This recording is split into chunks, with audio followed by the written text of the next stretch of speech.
Go watch the Batman. It's incredible. All the spoilers are about to ensue. Go see this movie right now. Literally on the biggest screen you can find. Pause your life. Don't do anything else. Who cares if your kids need to have babysitters? Who cares? Take them with you. They will learn. They can just deal with the trauma of this movie. Go see this movie. It's the greatest thing that I've ever. Hope this makes $1 billion. Okay, I'm sorry. It's not the greatest movie I've ever seen. That was a bit dramatic, but it was pretty good. It's up there. Okay, so yeah, we saw this at the Bob Bullock IMAX, which I mentioned specifically because it's the biggest IMAX in Texas. And we haven't seen an IMAX movie in a long time. Most of you, I'm sure. Mm-hmm. We haven't seen a movie in a long time. We haven't gone to a theater in a long time. This was incredible. This was a euphoric movie-going experience. And I'm just saying that for the visuals and the scope of it, but it was also an unbelievable Batman movie. Okay, yeah, listen, if you are new here and you don't know, I cannot stand superheroes. I hate them. I think all the movies are fucking stupid. I think the concept of a superhero is so lame and tired. But what's your favorite movie? This movie. No, but like this... Number one, of all the superheroes there are, Batman is the best one. You know why? Because he's a regular ass person. This is why we got He doesn't married. have any superpowers, okay? He's not like, ooh, I can fly, or I have super strength, or I'm from another planet. He's just a dude who has cool gadgets and believes in justice. And that's what's so cool. But okay, listen, this didn't feel like a superhero movie. You know what this felt like? This was a crime thriller. That's what this movie was. Oh, yeah. It was so I was good. transitioning. Your favorite movie ever is... Oh, is Zodiac. Yeah. The David Fincher film. even the creature design, or the costume design for the Riddler is very much Zodiac. The Riddler is so heavily the Zodiac Killer. It's hilarious. But that's also... I have a whole thing on that later. But that's the structure of this movie. That's the pacing. He's in command of the entire plot of the movie. Yeah. It has the grime and dirt and despair of Seven, but with the most heroic soundtrack not composed by John Williams ever. This is you're jumping all over. I'm sorry. It's fine. No, it's fine. I was just giving my broad first impressions. Yeah. No, this... Okay, so we were in the car not talking on the way home, which was we agony. saw this like 2 hours ago. Oh, yeah, I wanted to give that context. We're coming in hot. Usually we'll we watch the movie, a couple days go by, we prepare our notes, whatever, we have a discussion. We have to talk. The only reason we didn't record this sooner is because I needed to eat dinner. Yeah, no. and I had to eat food before we did this. We just sketched out some quick ideas. This is more loose, but our enthusiasm will carry the day. Sorry, my point was... Yeah. I'm sorry, my point was... I don't like superheroes, and I loved this movie. So if you at all give a single shit about superheroes, go see this movie. And if you don't, go see this movie, because it's so good. Like The Dark Knight with Heath Ledger and Christopher Nolan, this movie transcended the genre to become just a great movie. Just a good movie. Yeah, right. The thing I was thinking in the car, and this might soften over time, but for today, Heath Ledger is the best character performance in a Batman movie ever. In like almost any movie ever. I mean, it's an incredible performance. But this is a better movie. Yes, it is. Structurally, this is a better movie than any of the Christopher Nolan movies. Yes, and I adore those and grew up on those. Well, here's the thing. I think the reason that this struck me more, again, like if we're comparing the Riddler and the Joker, like these versions of them, obviously the Joker is better. Like the Riddler's a really, really cool villain, and I love him, and I love what they did with him, but obviously the Joker is better, but that's not the point. What I think is really cool is that I feel like Christian Bale is just fine as Bruce Wayne. He does a good job, but he's not memorable. Like when you think about The Dark Knight, you're not thinking about Batman. You're thinking about the Joker, and you're thinking about Harvey Dent.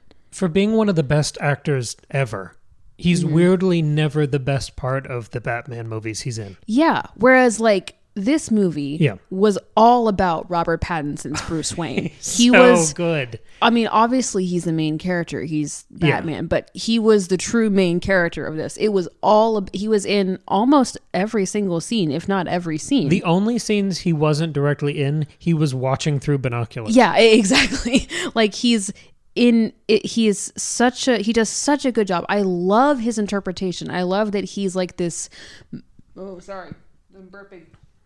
Sorry, I love that he's this like emo, angry, bitter recluse, and he's like this tortured guy who's like super bitter about everything that's happened in his life, and he's just turned that into like like the Batman is the only thing that he has to like live and move forward. Whereas I feel like the Christian Bale Bruce Wayne is like obviously he cares about justice and stuff, but he like has a life outside of being the Batman. This Bruce Wayne doesn't have a life outside of it. And I think it's really interesting. You okay? Yep. Sorry, I almost swallowed my mustache. Oh, good. So every interpretation of Batman, I think, has one defining riff on who the character is. There's a moment in one of the Frank Miller stories where Batman says... Sorry, who's Frank Miller?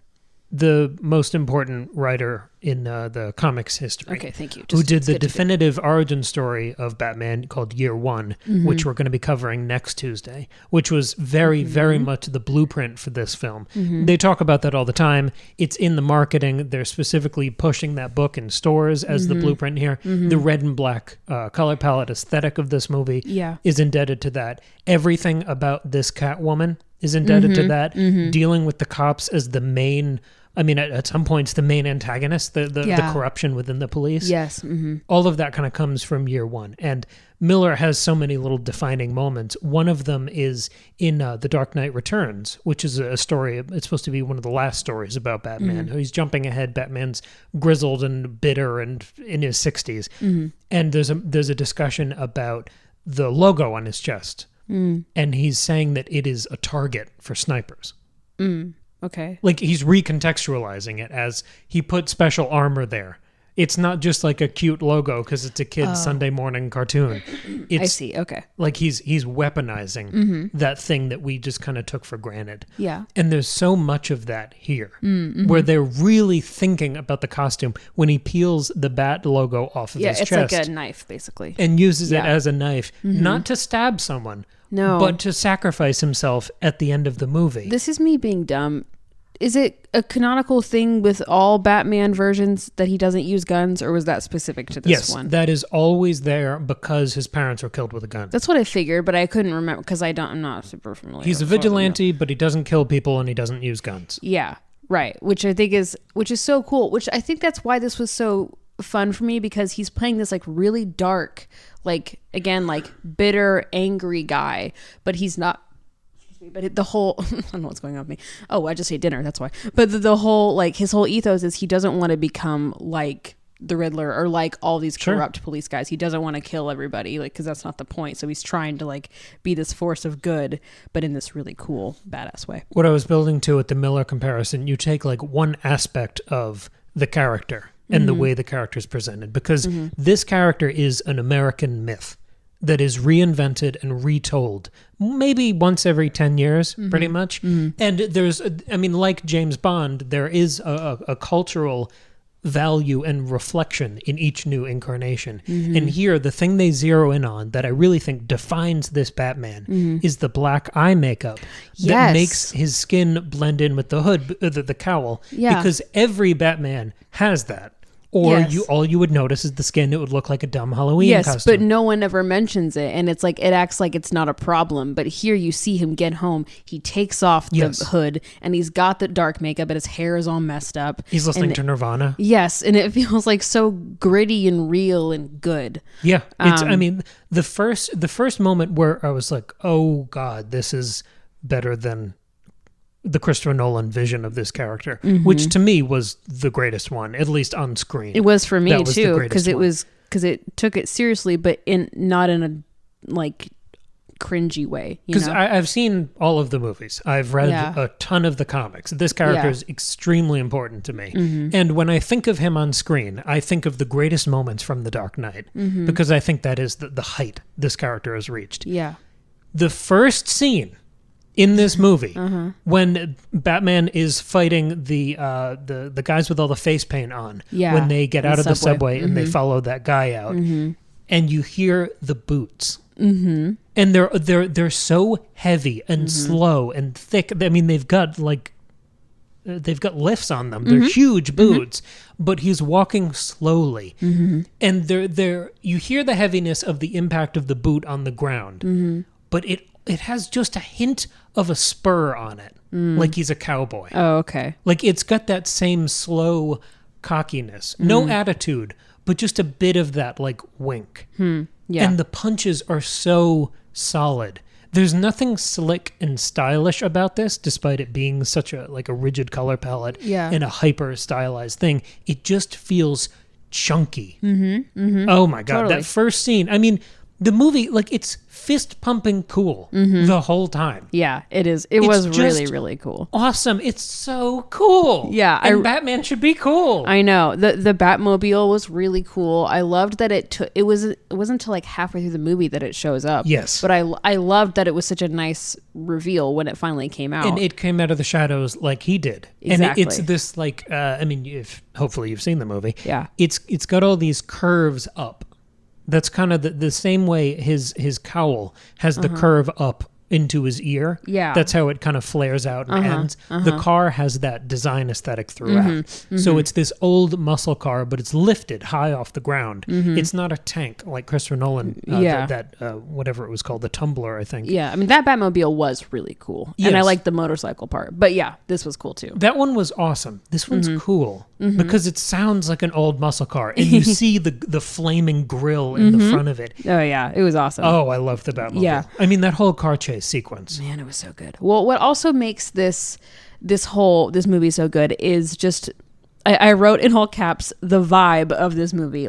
It's really leaning into the gothic element because, I mean, all the best Batman art I've seen is when Gotham is this depicted as this dark, gritty, gothic atmosphere, this gothic landscape. Yeah. And it leans into that heavily here, not only with just the moodiness of it, but also Bruce's manor is this beautiful neo-Gothic building, and there's all that neo-Gothic architecture throughout the city, which you do see in places like Chicago and New York in real life.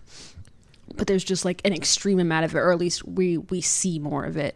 And even all of the scaffolding and all of the every room is a cathedral, and all the bridges, all the underneath, all the underbelly areas, those just look like ribbing and vaulting in a Gothic building. Falcone's office looks out over the traffic coming into Gotham, New York, and even that felt like you were ensconced in the city. Totally, yeah. And then just in the dark color palette, obviously, in the drama, and just the fact that there are actual bats in the Batcave, it's just loose. It's it is leaning into the dark, and his his emo eye makeup, you know, and he looks like a vampire. And the elevator's like a dumbwaiter with the screen that you have to slam shut. Yeah, it's really leaning into that element, and I think that's the best version of Batman for me personally. Yeah, it's not the high-tech futuristic thing. No. It's the cool gothic. I mean, everything is black with red light and then yellow in the distance, a burning yellow. Well, and the scene where Alfred's having tea on his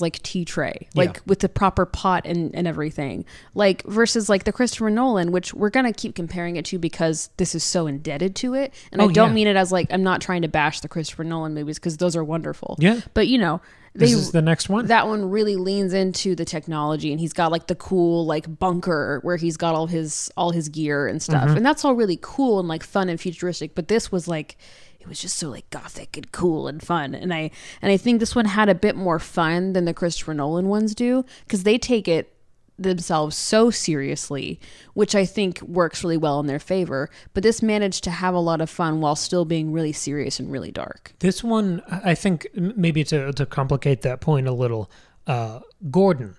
I loved this Gordon. version of Gordon. Yeah. He was so involved. Yes. I mean, he was the second character. He was almost more involved than Catwoman. And his relationship, you don't see the beginning of his relationship with Bruce. Right. But they have this rapport that is very quick. It's very clear, right off the bat, you're okay, they've been working together for a long time. They trust each other, but there's sort of a terseness. There's a trust there with friends where you don't need to sugarcoat and express your affection for them all the time. Invalidate each other. But there are moments, Batman thinks he's going to die and he says, "You're a good cop." And then he leaves. But their relationship, there's never any humor to it. There are moments of warmth, which I think is often mistaken for humor or complemented by humor. Gary Oldman leaned on that a lot, I think. Yeah. And he did a great Gordon, too. Yeah, he did.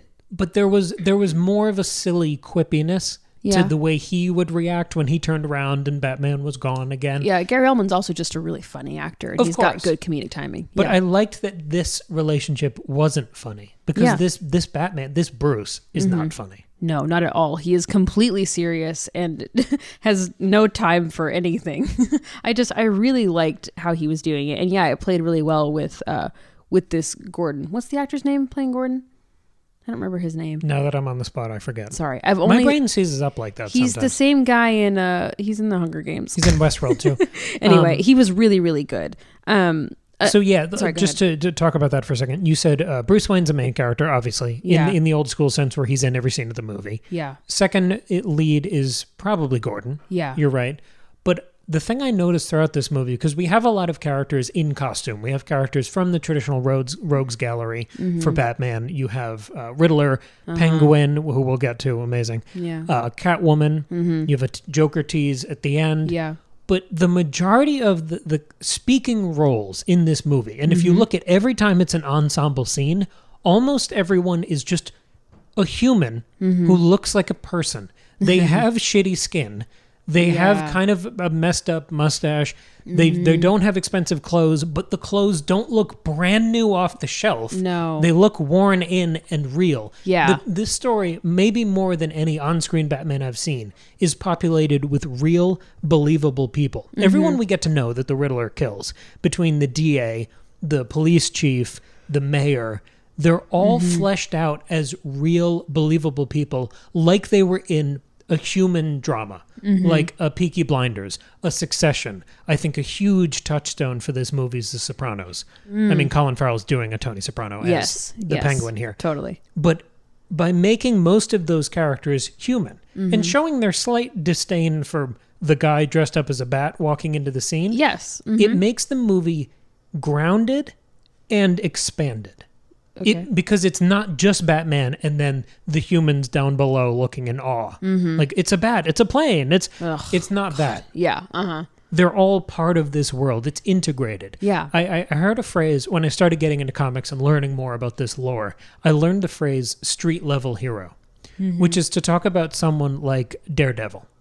Who, I mean, he doesn't have like Superman powers. He's very much like Batman. Yeah. He's on the ground punching things most of the time, right? It's not laser vision and flying into other planets. It's more street level. And by having most of the interactions be with just human beings in lowly, grimy jobs, it feels more like Seven and less like Star Wars. Totally. Yeah. I the Seven comparison I think is completely there. I kind of had like some like my three big comparisons for other films here were Dark Knight, Zodiac, and Seven. Can we talk about Dark Knight for a second? Yeah, let's talk about Dark Knight. I mean, again, this is so indebted to the Christopher Nolan Batman movies, and I think I don't want to like discount that, but this also was very much doing its own thing. Yes, it's building. It's like a shoulders a giant situation upon it. Exactly. Like this one is grittier, it's edgier, and again, Bruce Wayne is a much better character than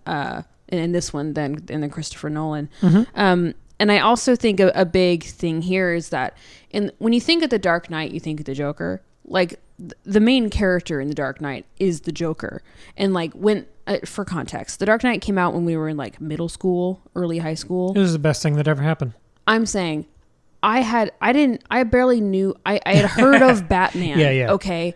I thought The Dark Knight was the name for the Joker. Like I didn't know what was going on. I thought The Dark Knight was referring to the Joker. Okay. Like that's how out of touch I was and dumb. So like I thought the main character of the movie was the Joker. I hadn't even seen Batman Begins when it came out.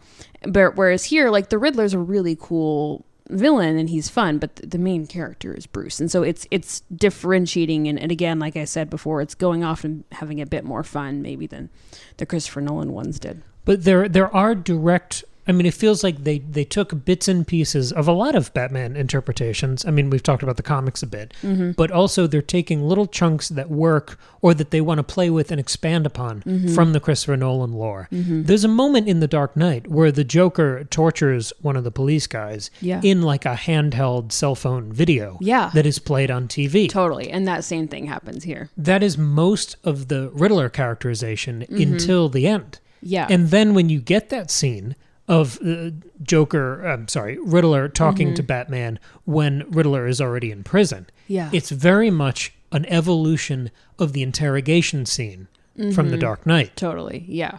They're remixing things that worked. It's not like a shortcut of, oh, this was cool, let's just throw this in there so we look cool. It was very much playing with ideas. Yeah, and they were like, okay, like we've seen, like you can take this Batman lore really seriously and make it a really gritty movie. How can we build on that? And they did that really so much with Year One. They definitely did that with another Batman comic, The Long Halloween, which is I think it's 12 or 13 issues. I can't remember now, but it's a killer, the holiday killer, who kills on a holiday. So the first issue is Halloween. Yeah.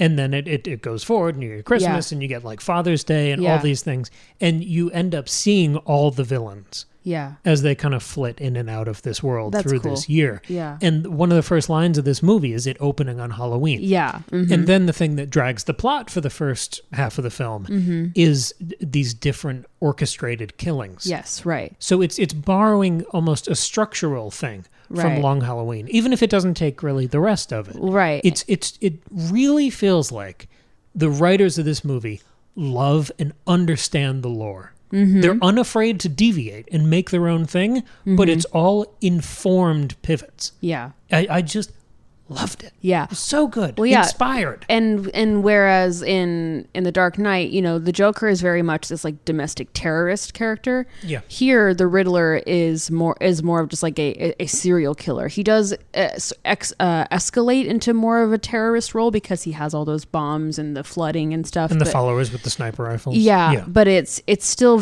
it feels much more like just like a crime thing, like a serial killer guy, which is of course makes us think of Zodiac and Seven. Yeah. I want to talk about Zodiac because, like, obviously the Riddler is similar to the actual Zodiac killer, like, outside of the movie, right?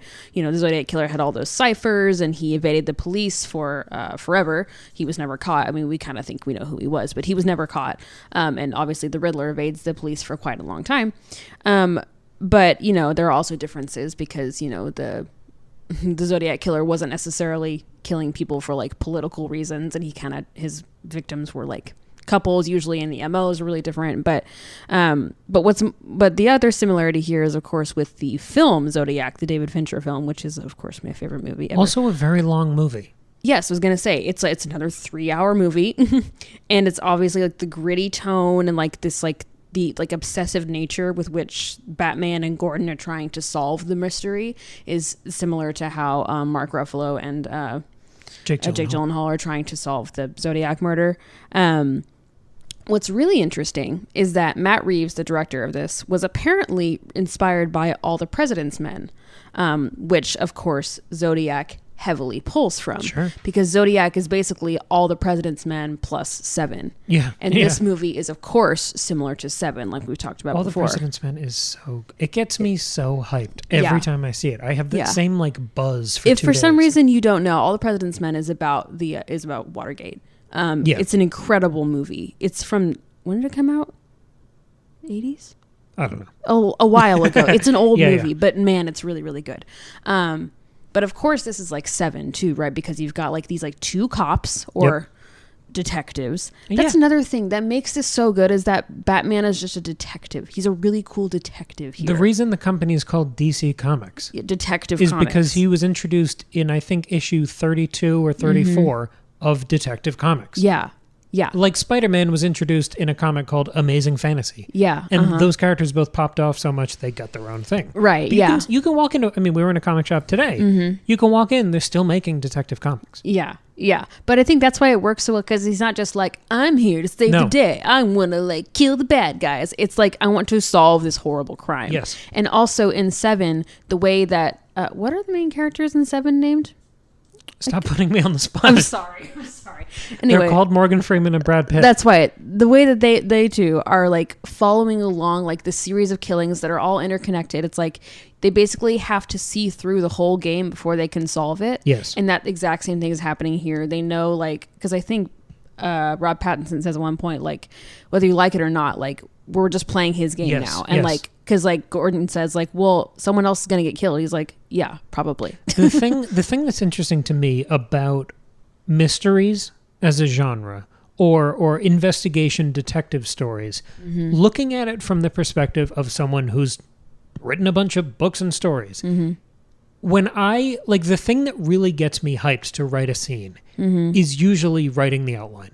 I like working from outlines because you can play and riff on things, but you have a structure to go back to so you don't get lost. You know, it keeps it focused somewhat.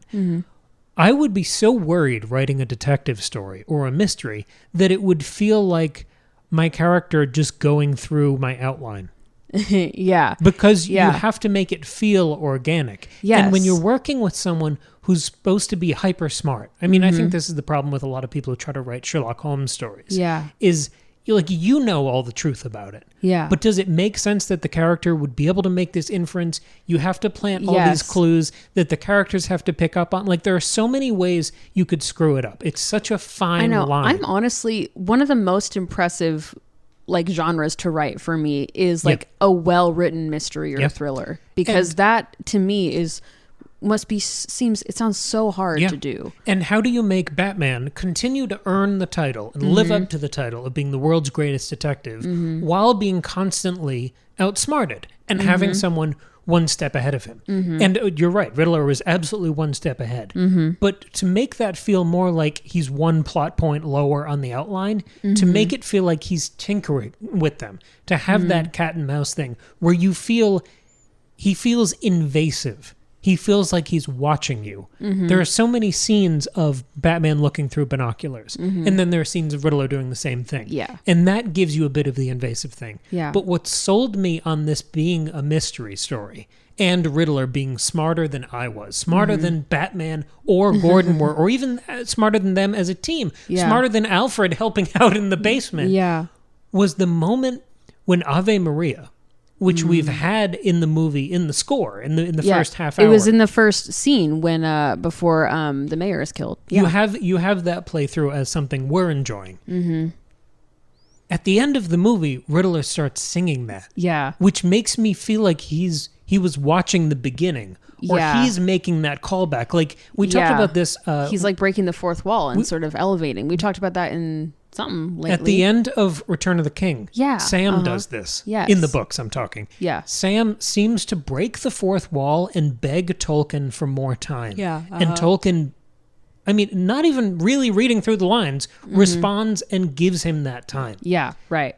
I felt like this touched the ceiling like that did. And I'm just catching now that is mirrored in Bruce's actions. Yeah. When at the beginning of the movie, he's all sad, we're transitioning between scenes, we get Something in the Way, the Nirvana song, which is my favorite Nirvana song. Yeah. Later in the movie, we get that again. But the first time we hear it, as he's going back to the Batcave, then he turns off the song. Yeah. At the Batcave, which reveals to us that that's not something we're hearing in the narration. That's something he's playing. Yeah. So he's also a player on that level. Cool. He's controlling things. I mean, he's not as good as the Riddler is, but he's on that level. Yeah. It's exactly the same trick as the second Robert Downey Jr. Sherlock Holmes movie when Moriarty starts talking in voiceover. Yeah. Yeah. He like interrupts his voiceover. It's so good. And they both do that slow-mo fight scene narration. Seeing it play out in your head before it happens. It's that same thing where it's, oh shit, we're on the same level. Right. Well, and that Ave Maria moment happens too when it's after the Riddler's been caught, and so Batman thinks like he's won. Exactly. And then that's when he's saying, oh, you don't know. Like, you didn't figure it out. And that's when he reveals all the stuff about the bombs and the flooding.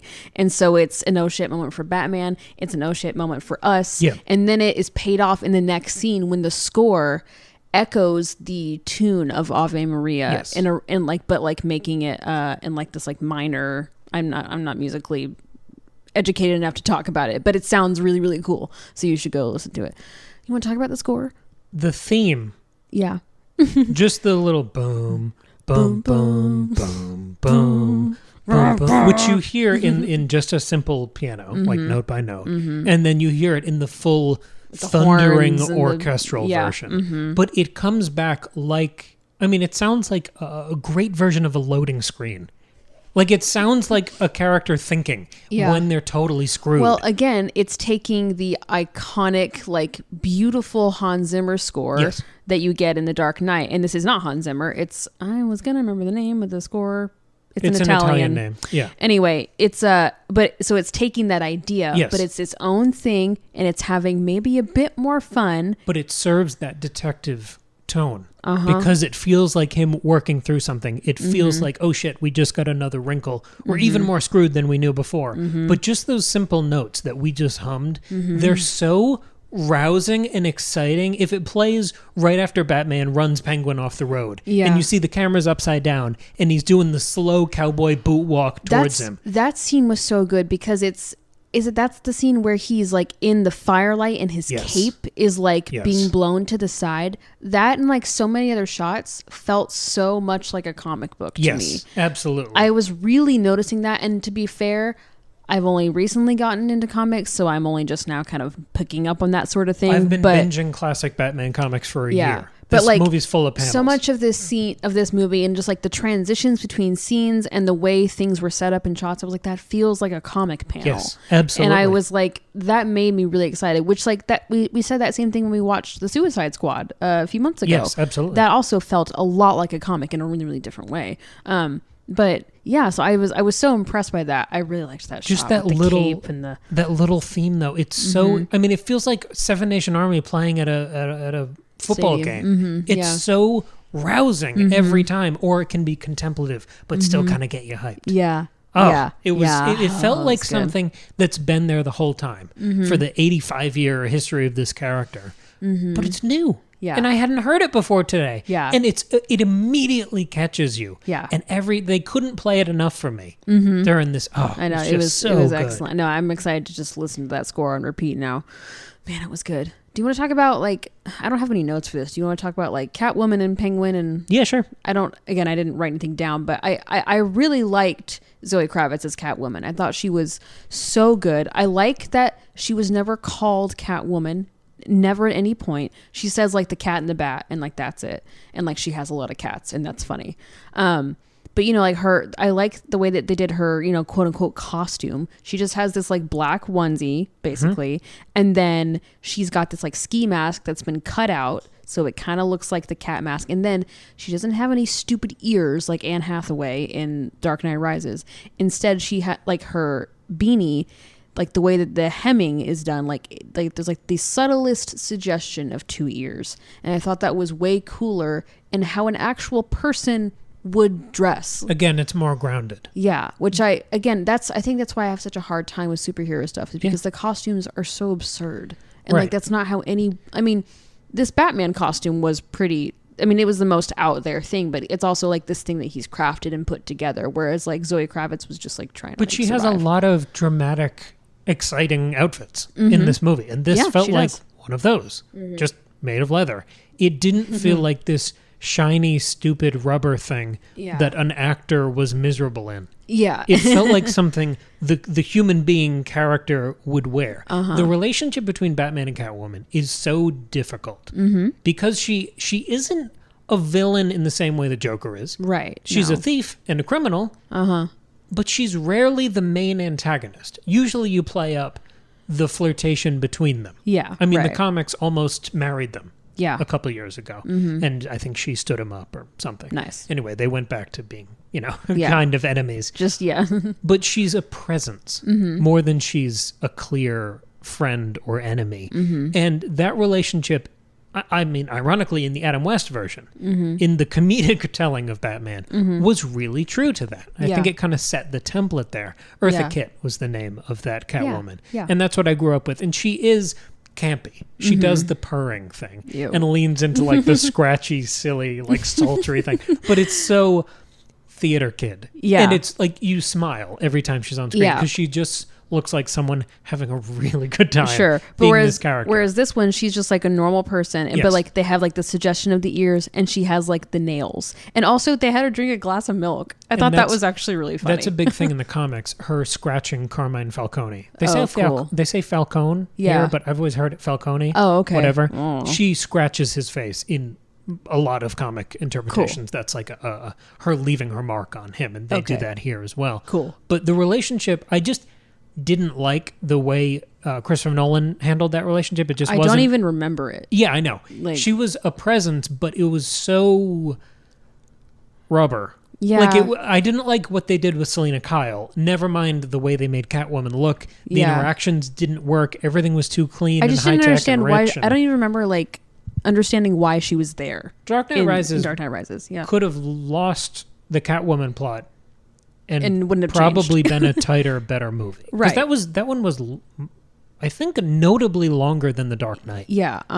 She didn't need to be there. Whereas here, she's essential to the plot, and she's an essential piece in this larger corruption puzzle. There's a distance between them, as much as there is a downplayed flirtation. They kiss once. Yeah. And even then, it's not it happens, but it's not a moment. You're not oh, they're going to get together. It's just okay. The thing that defines them is the mystery. But very much this story is about her purpose and grievance and her origin, as much as it's about learning about his family. And I love that we don't see a flashback of her as a scared kid dealing with the mobster father. No, she just talked about it, and that was it, and I liked that. In the same way, we don't see, thank God, a flashback of Batman's parents dying. And him as a kid, and the pearls falling on the ground. Oh, yeah, exactly. Because we don't need it. Because at this point, we know. But the only, we get the subtlest suggestion of that because Batman keeps looking at the mayor's kid.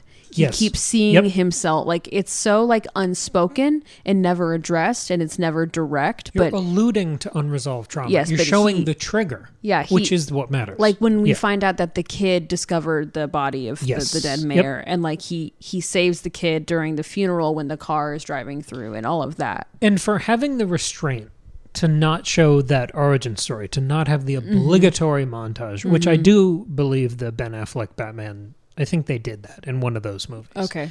They had it because I remember Maggie from The Walking Dead is his mom, which I thought was weird. Okay. For not having that here, they really do, maybe 2 hours into the movie, make that scene hugely relevant to the plot of this story. When they go into why the dad was killed and the relationship with Falcone. Yeah. They give it specific narrative value, but still hold back from it. Yeah. Exactly. I almost wanted it. I really, really didn't want to see it. Yeah. But they made me almost miss it. Well, exactly. Yeah. That this movie just knew exactly what to show and what to do. And it was just really impressively done. I felt like they had so much control over this movie. It didn't feel over the top, even because the other thing I really get tired of in superhero movies is, oh no, they're destroying the city. Yeah. And even here, you have the massive flooding happening, but you only see it for a second. Yes. And it's and they're not downplaying the drama of that because it's all about the aftermath afterwards. Also, side note, the Real, the new mayor, standing in the middle of the city wearing her bomber jacket looked so much like George W. Bush Absolutely. At Ground Zero. Yes. It was really, I think that was intentional. It was an interesting riff when Gotham is New York. Yeah. Well, just rebuilding and I hear you. We can all hear you. Anyway, sorry. I thought of that. What was I saying? Oh, they weren't leaning into it wasn't overdone with the city is being destroyed. They didn't lean into that too much. It was just, there was a lot of control here, and I really liked that. And the movie begins, it's a really beautiful relay race, the way they pass off the narrative drive of this story. You begin with the Riddler's victims. That's, it's Zodiac for the first hour and a half. Yeah. That's what's propelling the story. Yeah. And then it becomes a handoff between the villains. You have the Riddler as the main guy. From the first scene where he murks the mayor, you have him as the lead guy. And that first scene was so good. Him just in the background. Mission statement. And Absolutely. You're getting all the exposition from the... Sorry, that was so gross. All the exposition from the debate that he's seeing on TV. This movie explained everything so beautifully because there's so much to unpack and explain with all the characters and all of the interconnected drama and corruption, but it did it really well. Restraint and confidence. You go from Riddler to Penguin to Falcone, then back to Riddler, and then to flood, to famine and desperation.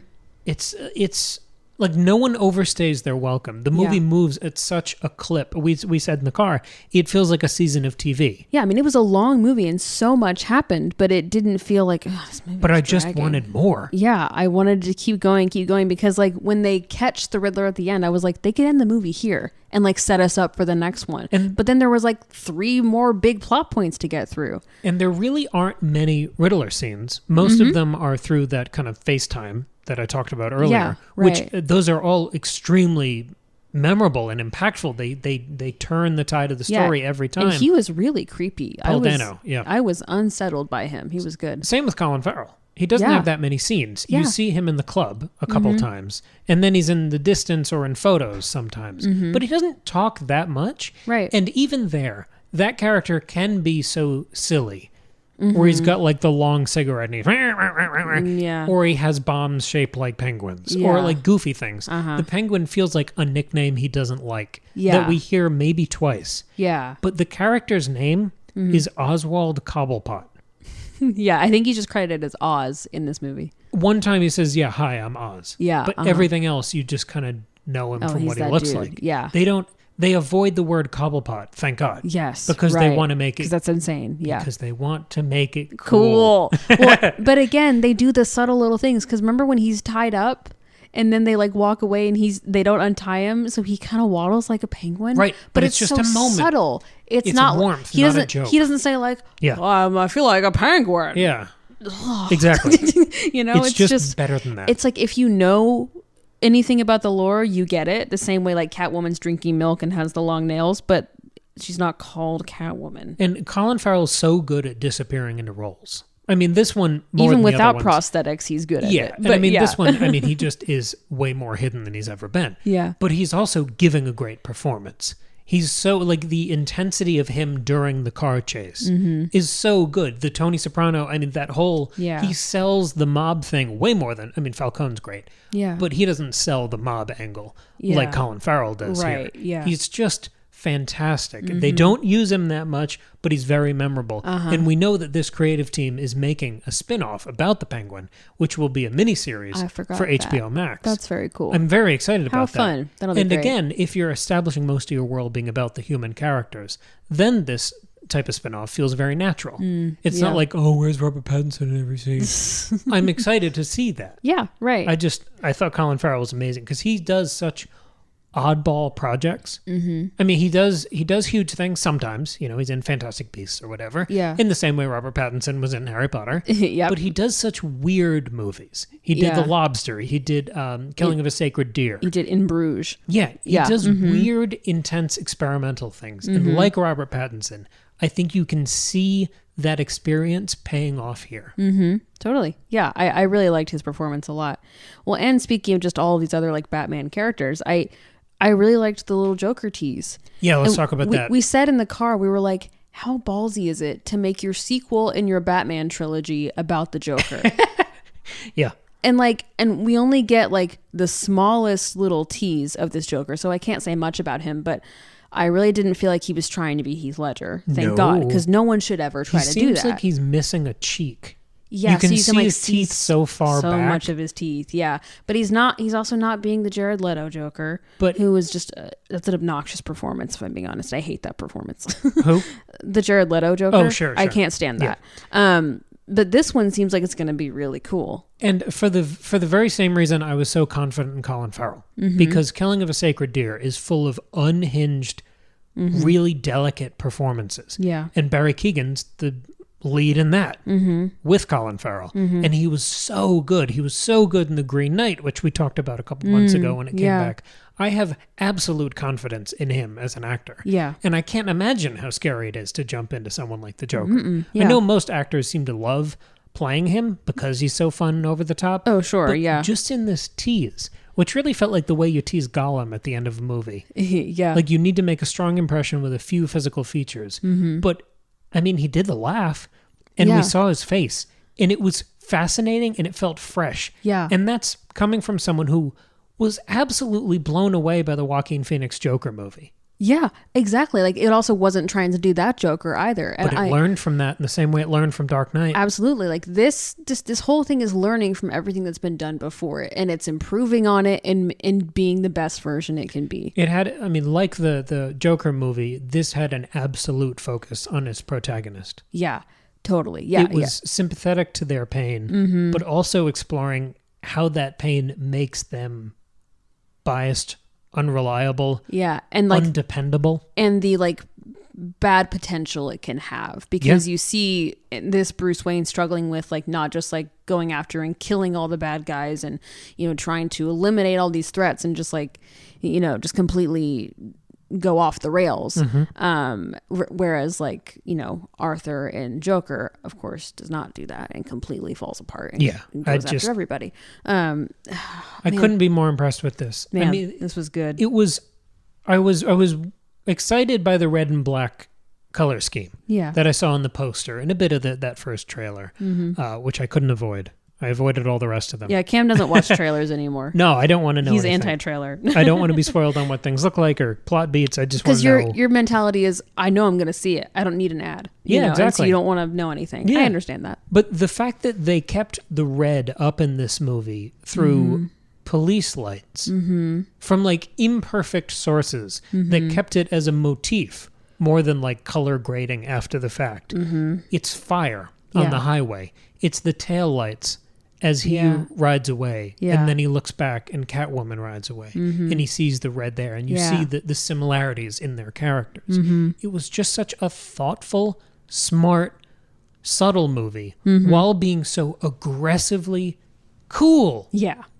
Yeah. It was really cool. For me, this was going to be a difficult task. Yeah. For me to be this happy with this thing. Yeah. And it just blew me away. Yeah, I know. I was like, I mean, I had seen trailers and ads and I was like, this looks like it's going to be pretty good for a Batman movie. And so I was like, okay, I'm probably going to enjoy this.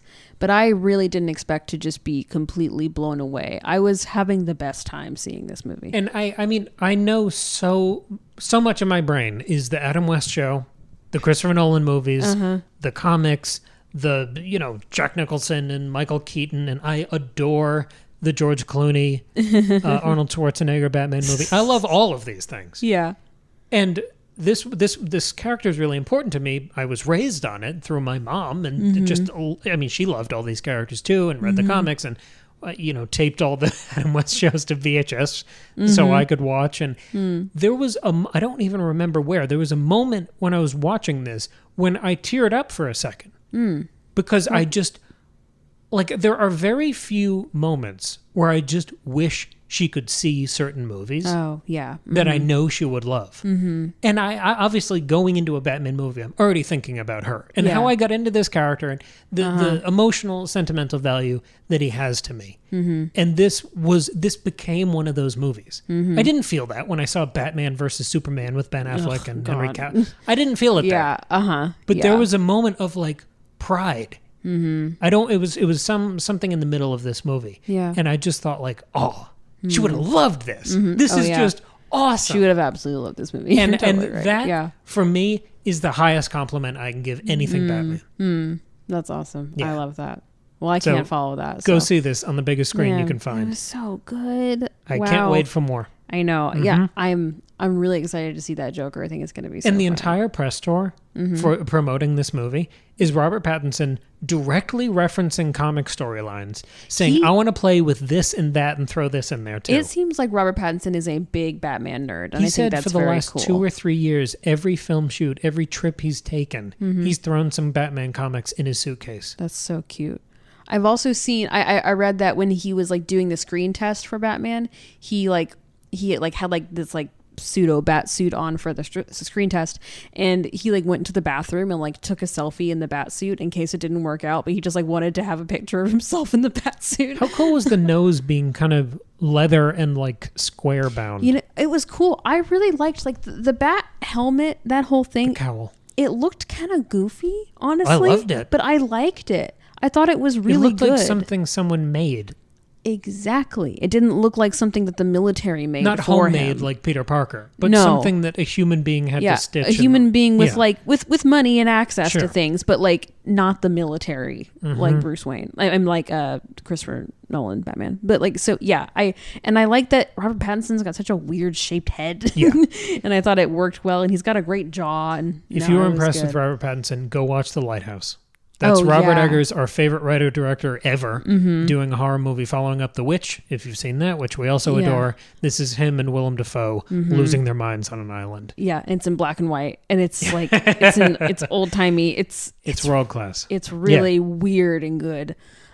Great. Yeah. Well, Man, go see The Batman. Good for the Twilight duo, just killing it with their latest Yeah. movies. I'm really proud of both of them. We talked about Spencer a few months ago. If you haven't seen that, that was killer. Go watch that. There's also a graphic novel called Batman the Imposter, which was written by the screenwriter of this movie. Very cool. Kind of proven himself in the original medium. Very cool. Go